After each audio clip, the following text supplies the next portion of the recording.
이번 주는 정말로 큰 이슈가 정말 많았던 한 주입니다. 그렇죠.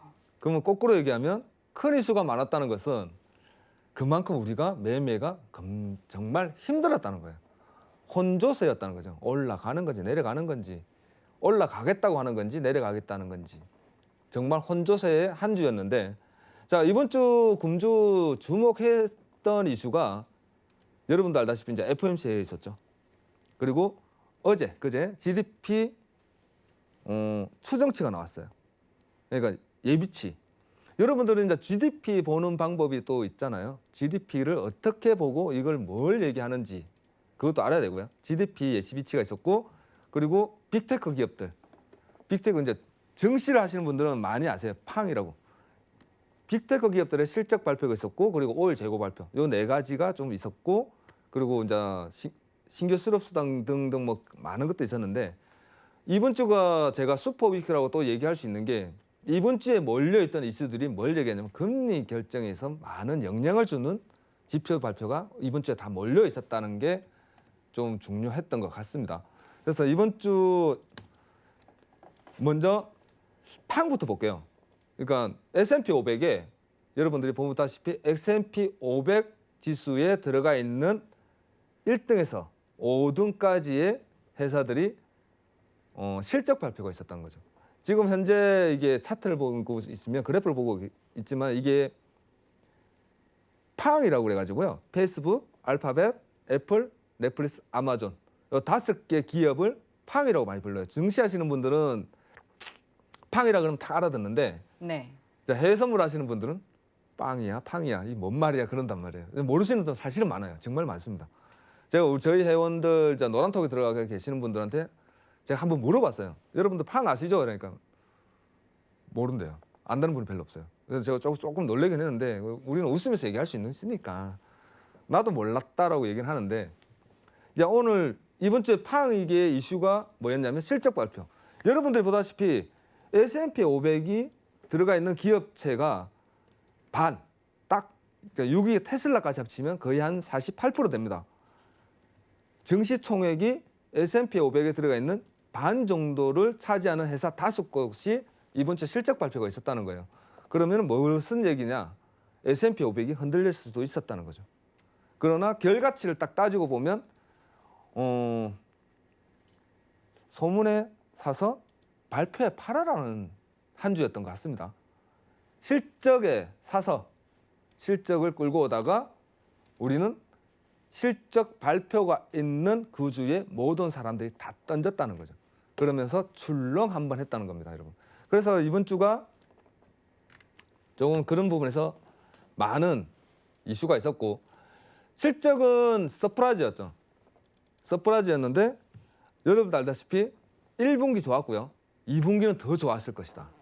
다들 전망을 했단 말이에요. 근데 왜 더 올라가지 않고 갑자기 다들 증시에서 빠졌느냐, 차익 매물이 그렇게 쏟아졌냐는 것은 앞으로 피크아웃이라고 많이 생각을 한다는 거죠. 피크아웃이라고 그러면 사람들이 그러면 이제 끝났다는 거야? 끝났다는 게 아니라 1분기 좋았고 2분기는 좋았는데 3분기 때는 지금처럼 보다는 조금 좋지 않을 것 같다는 얘기죠. 네, 선반영 되기 때문이네요. 선반영 다 되었고 3분기는 2분기까지는 이게 우리가 알다시피 부양책을 했잖아요. 바이든 대통령이 되면서 1조 9천원을 풀면서 1인당 1,400불, 그러니까 4인 기준 한 700만 원 되죠, 여러분들. 그분들이 집에서 부양책을 받고 그분들이 소비를 하면서 실적이 더 좋았고, 그리고 양적 완화 돈을 많이 풀면서 모든 부분에서 실적이 다 좋았기 때문에, 그리고 지금 여러분들이 아까 내가 차트를 보면 알겠지만 보시면 딱 느낌 오는 게 있지 않나요? 페이스북, 알파벳, 애플, 넷플릭스, 그리고 아마존까지. 이게 무슨 의미냐? 쉽게 얘기하면 안방에서 놀 수 있는 회사들이었다는 거죠. 딱 지금 당장 최고로 실적 낼 수밖에 없는 기업들이었다는 거죠. 코로나 팬데믹 이후에 우리는 쉽게 얘기하면 매매하시는 분들은 구들장 매매라고 해가지고 안방에만 딱 들어가 있는, 집에서 못 나오니까 집에서 소비할 수 있는 기업들이었다는 거죠. 그 기업들이 현재 실적이 좋았을 수밖에 없었다. 그리고 앞으로도 좋았고 지금까지 좋았는데 3분기는 잘 모르겠다는 거죠. 왜? 백신 효과가 3분기에 어찌 될지. 물론 현재 델타 바이러스부터 해가지고 뭐 크게 조건은 좋아지지는 않고 있으나 그러나 이제 현재 뭐 백신 효과라고도 하죠. 백신을 얼마만큼 인구가 맞았느냐에 따라서 요 팡에 들어가 있는 기업들의 실적이 조금 떨어질 수 있다라는 전망을 가지고 있다는 거죠. 피크아웃이라고 해서 안 좋다가 아닙니다, 여러분. 지금보다는 좀 덜 좋겠지라는 심리로 인해서 다들 던졌다는 거죠. 던지고 나서 지금 현재 차트가 보여주고 있는데 제가 한번 분석을 해봤어요. 분석을 해보니까 7월 27일이죠. 2020입니다, 여러분. 실적 발표는 그날 하는 것이 아니라 그날 장 마감 후에 발표치가 나와요. 그래서 모든 이제 5대 기업들이 발표하는 날 전부 다 거의 다 예견된 것처럼 증시가 하락을 했습니다. 그렇기 때문에 나스닥이에요. 나스닥도 7월 27일 10시부터 큰 하락폭을 한번 주었고요. 하락폭을 주고 사람들이 그랬죠. 야, 실적 발표 있다는데 이번 주에 실적이 다 좋은데 사람들은 무슨 생각하냐? 실적이 좋을 거니까 올라가겠지. 그러니까 이제 증시에서 그러는 거죠. 그건 네 생각이고요. 그건 네 생각이고요. 우리는 내려갈 겁니다. 라면서 정말로 조금 호흡곤란이 올 정도의 큰 하락폭을 한번 주고 바로 반등을 치면서 지금 현재 7월 30일 02시까지입니다, 여러분. 제가 02시까지 차트를 한번 뽑아본 거예요. 잠 안 자고 어제죠, 어제. 저 어저께 2시 넘도록 차트 이거 기다렸어요. 하락을 주는지. 이거 오늘 여러분들한테 한번 보여드리고 싶어서 네. 저 그래서 저 오늘 서울로 오는데 네. 저 4시간 자고 왔어요. 4시간, 3시간. 와, 정말 성실의 네. 아이콘이십니다. 성실하죠? 네. 제가 정말 성의를 보여드리기 위해서 내가 종가까지를 한번 체크를 하고 싶었는데 그러면 제가 코피가 터질 것 같아서 그건 안 되겠고. 그렇죠. 졸음 운전하시면 또 안 되니까. 그건 안 될 것 같고요. 그래서 2시까지 제가 체킹을 한 건데 현재 솔직히 2시가 아니라 3시에 3시. 네, 3시에 마감한 건데 계속 우상향을 하고 있고 오늘도 그래서 여러분들 보다시피 한번 출렁 내려앉고 나서 오늘까지가 아마 실적 발표가 있을 거예요. 실적 발표가 있기 때문에 한번 조정을 주면서 어저께도 마찬가지로 조정 한번 주었죠. 실적 발표 조정 주고 나서 오늘 다시 반등을 치고 있다. 그렇기 때문에 이제 오늘 금요일이지 않습니까? 금요일 날 실적 발표는 다 끝났고요. 그리고 사람들이 한번 깜짝 놀란 거에서 혼조세를 주면서 7월 29일 날 거기에다가 7월 29일 날 뭐가 있었죠? FOMC 회의가 있었죠. FOMC 회의가 있었죠. 네. FOMC 회의에서 사람들이 컨센서스는 다 뭘로 가 있었죠? 컨센서스는 모든 사람들 컨센서스는 7월 달에 네. 무슨 생각을 했냐면 7월 달에 회의를 하고 8월 달에 논의를 끝내고 9월 달에 발표치를 이후에 11월, 2월 지난 내년에 시행을 하겠다라는 컨센서스가 거의 90% 잡혀 있어요. 그렇죠. 그렇게 다들 좀 예상을 네. 하고 계셨죠. 그렇게 하고 있는데 지금 이제 FOMC에서 조금 바뀐 상황이 3개가 있어요. 어떤 부분인가요? 이제 파월 의장이 조금 저번 회차에 FOMC에서 나왔던 이제 제일 유명한 대사가 그거죠. 논의를 하기 위한 논의를 하겠습니다. 네. 그게 무슨 말이에요? 다들 그걸 굉장히 많이 해설을 합니다. 예. 지금도 마찬가지고 한번 웃으면서 하는 말이 야 논의를 위한 논의를 했다는데 무슨 논의가 무슨 논의인데라고 말을 많이 하죠. 그렇게 우리는 웃으면서 농담을 많이 하는데 네. 이번 달에 그 말에 대한 토킹 오버에 한 거죠. 그죠? 논의를 하기 위한 논의를 했고 야 우리 한번 논의해 볼래? 논의 한번 해보자. 그게 논의라는 논의잖아요. 그리고 이번 주에는 그리고 나서 45일 동안 여러분들이 알다시피 많은 말이 MBS부터 줄일 것이냐 국채부터 줄일 것이냐 그런 부분 등과 어떠한 조절을 할 것이냐 테이퍼를 하기 위한 준비 단계는 무엇이고 어떠한 가정을 밟고 어떠한 준비를 하고 그리고 했을 때 여파를 어떠한 방법으로 밑에서 완충 장치까지 만들겠냐에 대한 얘기를 했다는 게 이번 주는 정말 중요한 거거든요. 사실은 거기서 테이퍼링 할 것 같습니다. 하는데 우리 논의했다 뭘로 최대 고용과 물가 안정 목표로의 진전을 보이고 있고 위원회가 다가오는 회의에서 이를 계속 평가하겠다라는 내용이 추가가 됐어요. 조금 매파로 돌아갔다는 거죠. 아니요, 우리는 모르겠고 파월은 저번 달까지 그랬잖아요. 저번 FMC까지는 일단 모르겠고 물가도 지금 인플레이션도 높고 아직은 높아도 내려갈 거고 고용도 아직 멀었고요. 백신도 아직 덜 맞았습니다. 일단 모르겠고 일단 테이퍼링을 안 합니다라고 얘기했던 기조에서 평가는 하고 있습니다. 평가는 하고 있고 그리고 노동시장에 대해서도 최근 노동시장이 수급이 이례적으로 꼬여 있다. 점차 공급이 증가하면서 개선된 가능성에 무게를 뒀다. 이 부분인데 지금 현재 노동자 고용이 부족한 부분이 한 700만 개 정도의 고용력이 부족하다라는 통계가 나와 있습니다. 계속적으로 700만 개. 근데 자넷 앨런도 그렇고 뭐 많은 매파적인 의원들의 발언에서 무슨 얘기를 하냐면 지금 고용률은 팬데믹 이후 은퇴자들이 많다라는 거죠. 은퇴한 사람들은 돌아오지 않는 거냐. 그것까지 700만에 많이 들어가기 때문에 지금 고용을 얘기하지 말고 바로 테이퍼링을 해도 돼라고 얘기하는데 파월은 야 그거를 네가 은퇴인지 잠재적인 휴식인지 어떻게 아냐는 거죠. 그거를 알기 위해서는 몇 년이 걸릴 수가 있기 때문에 그런 건 접어두고 우리는 고용에 대해서 얘기할 거다라고 했던 게 저번 달 얘기였고 이번 달에는 꼬여 있는데 한번 점점 증가할 것이니까 좀 더 지켜보면서 우리는 논의를 하겠습니다라고 얘기를 하면서 자, 시장의 조기 금리 인상 전망을 좀 더 낮추면서 채권 금리 급등 가능성은 줄어들게 만들었던 거예요. 근데 이번에 이번 FMC에서 제일 중요한 이슈가 여러분들이 많이 들어보지 못한 단어들이 이번에 좀 많이 나왔죠. 스탠딩 레포라든지 그리고 뭐 피마라든지 이런 단어들을 또 살 수면 위로 나오고 있어요.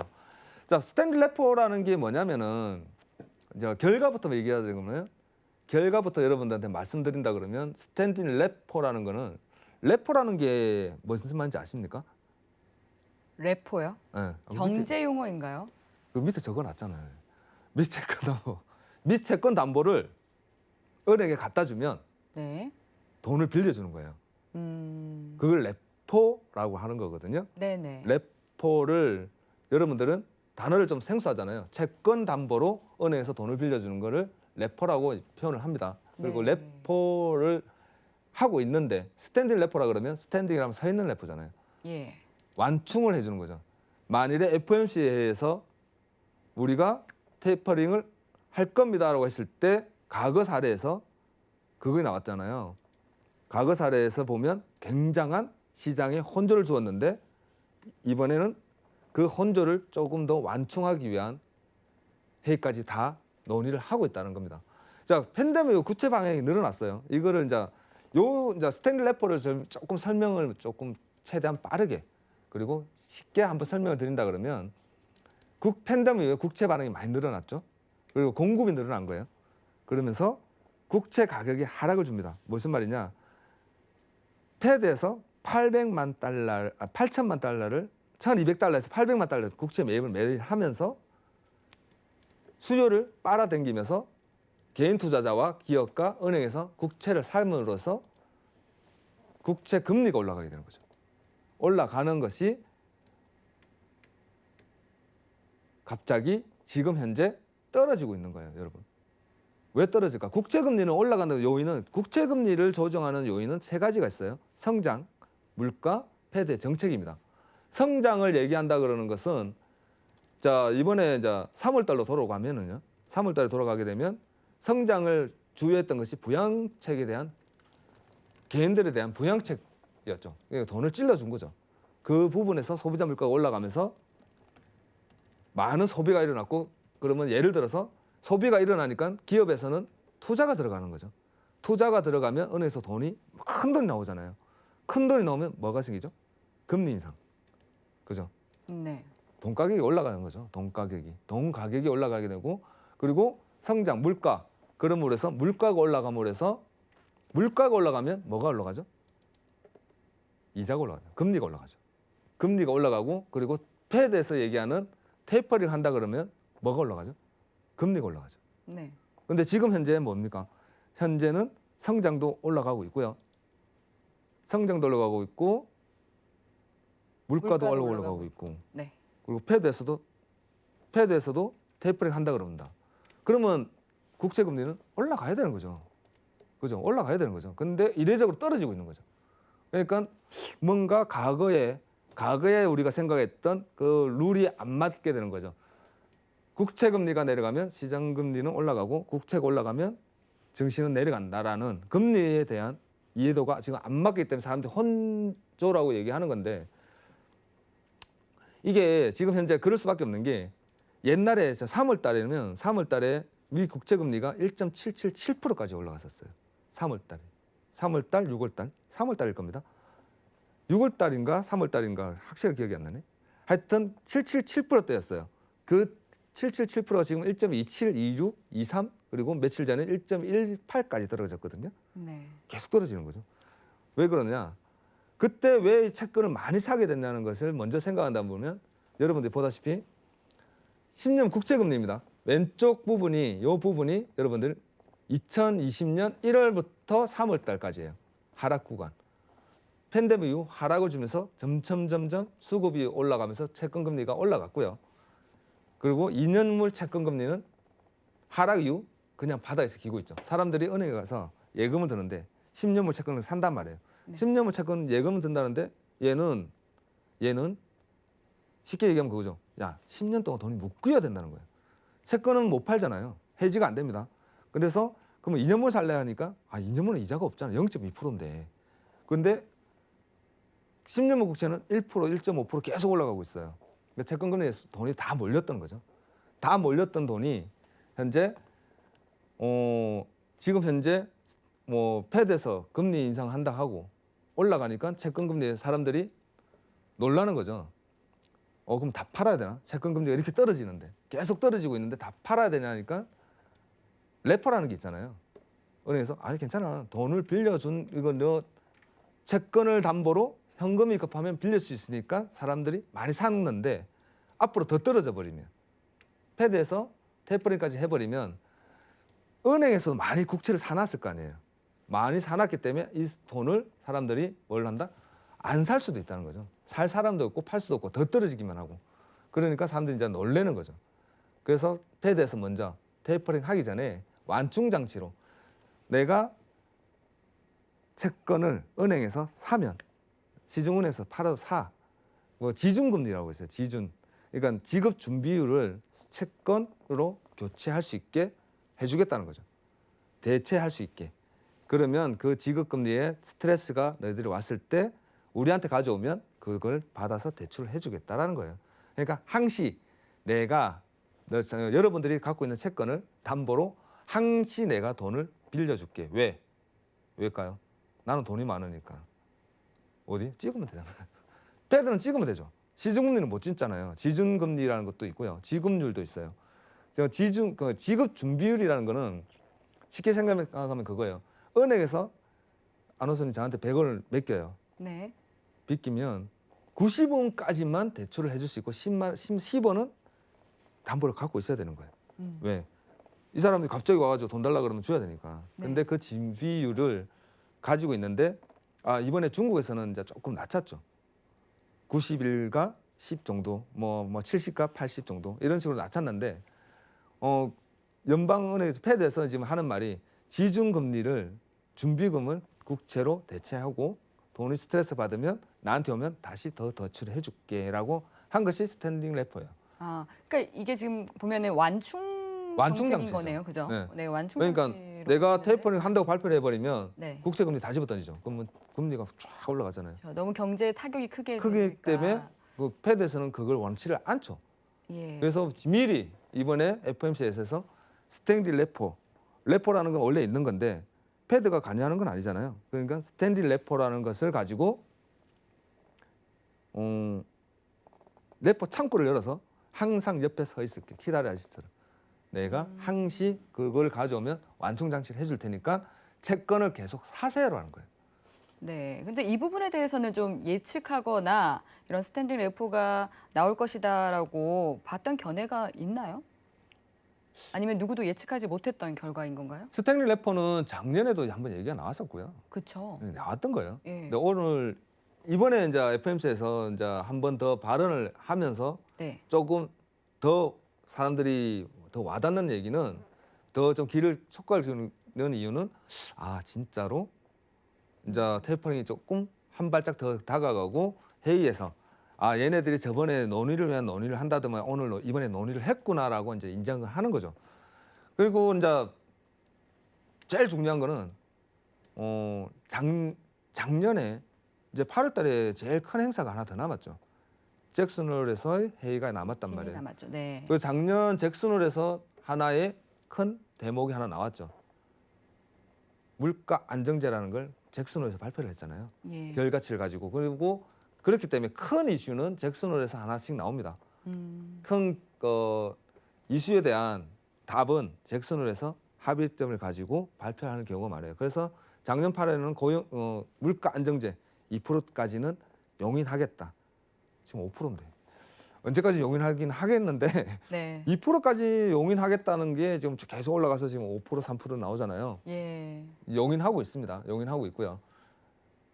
그리고 이제 현재 여러분들이 이제 스탠 래퍼라는 것은 그런 이제 용어의 단어에 대해서 그냥 쉽게 이해하시면 돼요. 그냥 정말 쉽게 10년물 국채 금리를 정리하자면 사갖고 있는 사람들이 이게 이제 테이퍼링이나 금리 인상에 따른 채권 금리 하락의 스트레스로 네.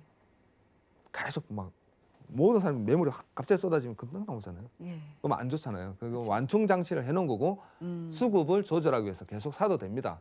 사도 되니까 사세요라고 완충 장치를 해놓으니까 나스닥이나 S&P도 다시 한번 반등을 찼다. 그래서 스탠레포는 다른 게 아니고 채권을 가져다 주면 그걸 대출해주는 용어구나라고만 생각하시면 굉장히 편할 것 같아요. 채권 얘기하면 머리 아프잖아요. 일단 우리는 그냥 단어에 대한 기본적인 이해만 이런 히스토리가 있고 이런 히스토리로 인해서 이렇게 돈이 많이 몰려 있는데 이 돈이 한꺼번에 빠져버리면 안 되니까 네. 완충 장치를 해놓고 테이퍼링에 대한 불안감을 조금 완충시켜 놨다라고만 이해하는 게 제일 좋을 것 같아요. 네. 그러니까 어떻게 보면 사실 FOMC 이번 7월에 FOMC 회의에서는 굉장히 그냥 비둘기적인 발언이 나올 것이다 이런 의견이 많았었는데 하지만 좀 방향성을 띌 수 있는 그런 또 발언이 있었다고 보는 것이죠, 네, 맞습니까? 그렇죠. 저 지금 다들 평가하는 게 그런 부분이죠. 그냥 쉽게 여러분들 표현하자 그러면 밥상에 이제 밥 먹기 위해서 이제 반찬 하나 올리고 있는 거예요. 그리고 나서 MBS 채권을 뭐 먼저 조절할 것이냐, 국채를 조절할 것이냐 그런 것도 해야 되고. 네. 쉽게 얘기하면 그거잖아요. 테이퍼링이라는 것은 여러분들 테이퍼링을 한다고 그래서 또 무조건 금리가 또 올라가고 그러지는 않아요. 이미진 국가에서 테이퍼링을 했을 때 갑자기 흔들리면 또 확 누른단 말이에요.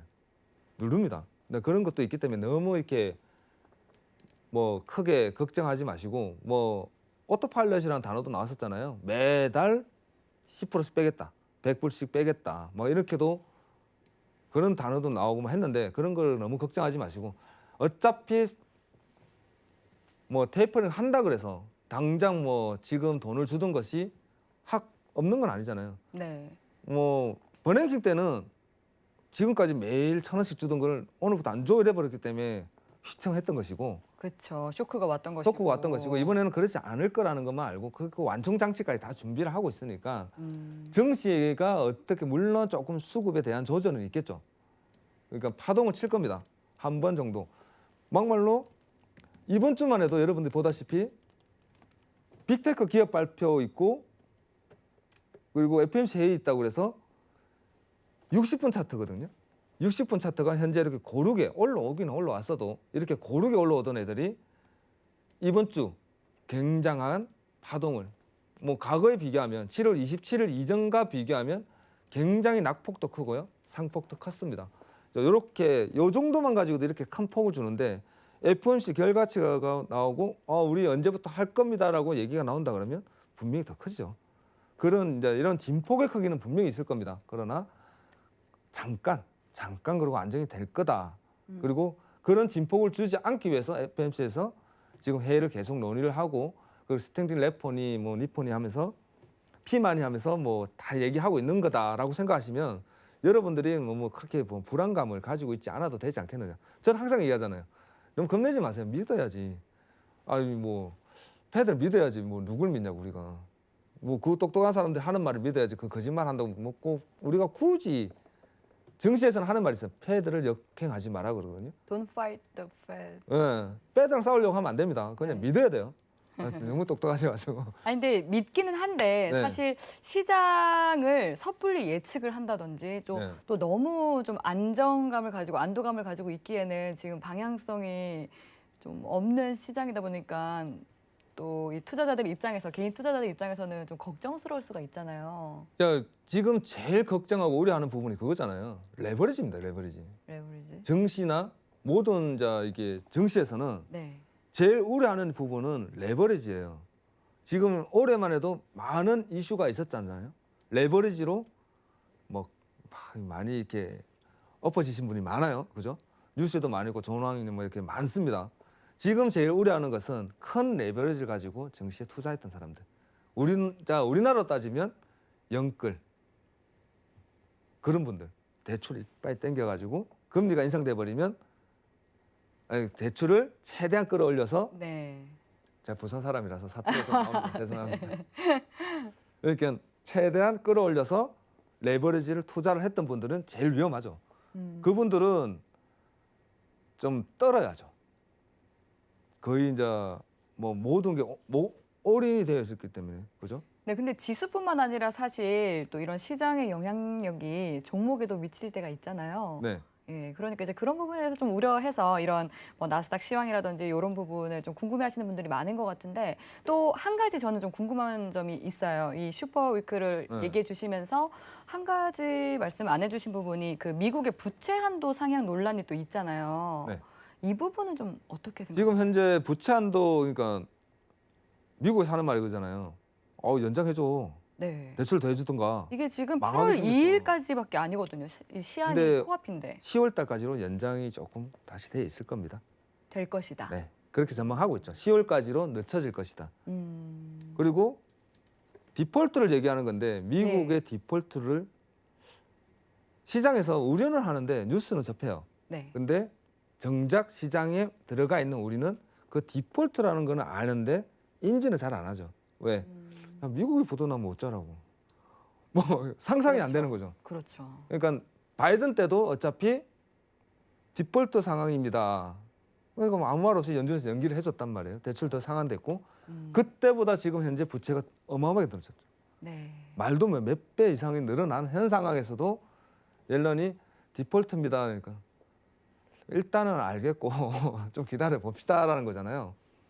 그러니까 현재 만일 디폴트 상황이 지금 10월 달로 연기가 된다는 말이 많아요. 연기가 될 겁니다. 제가 생각이 될 것 같고요. 네. 그리고 현재 상황에서 뭐 시행 조정한다 뭐 이런 뉴스와 그런 건 안 나올 것 같고 디폴트 상황으로 넘어가면서 어차피 이번 주 이제 GDP 발표가 있었잖아요. 예. GDP도 GDP 관련도 여러분들이 조금 지켜보시고 결과치도 있었으니까 그런 부분에서 한 번 더 이슈를 짚고 넘어가는 것도 좋겠다. 디폴트는 그렇게 걱정 안 해도 될 것 같다라는 생각입니다. 감사합니다. 디폴트는 크게 걱정하지 않아도 좋다고 네. 말씀해 주셨고 또 FOMC와 관련해서도 굉장히 좀 긍정적으로 안도해도 좋다고 말씀을 해 주셨어요. 너무 크게 걱정하지 않아도 된다고. 네. 어. 어차피 지금 날씨가 흐리잖아요. 네. 비는 와요. 온다는 거 알고 있잖아요. 예. 그럼 우산만 우산을 준비하- 준비하면 되겠네요. 우산을 준비하자는 거죠, 제 말은. 예. 어차피 여러분 비가 올 겁니다. 비는 한 번 올 거예요. 근데 우리는 그 비가 언제 올지 모르기 때문에 무서운 거죠. 모르기 때문에. 그래서 준비를 하자는 거죠. 네. 그래서 이제 보통 이제 금리가 움직일 수도 있고 출렁할 수도 있으니까 예. 레버리지 그래서 우리나라 한은행도 계속 얘기하잖아요. 레버리지 조절해라고. 그런 부분에서 조정해 나가면서 우리는 이제 해외 선물이잖아요. 네. 뭐 테이퍼링 해가지고 금리가 올라가고 뭐 증시가 내려가면 매도 하지 되면 되죠. 매도 막 밑으로 보면 되죠. 많이 올라왔는데 이제 내려가는 거 보면 되죠.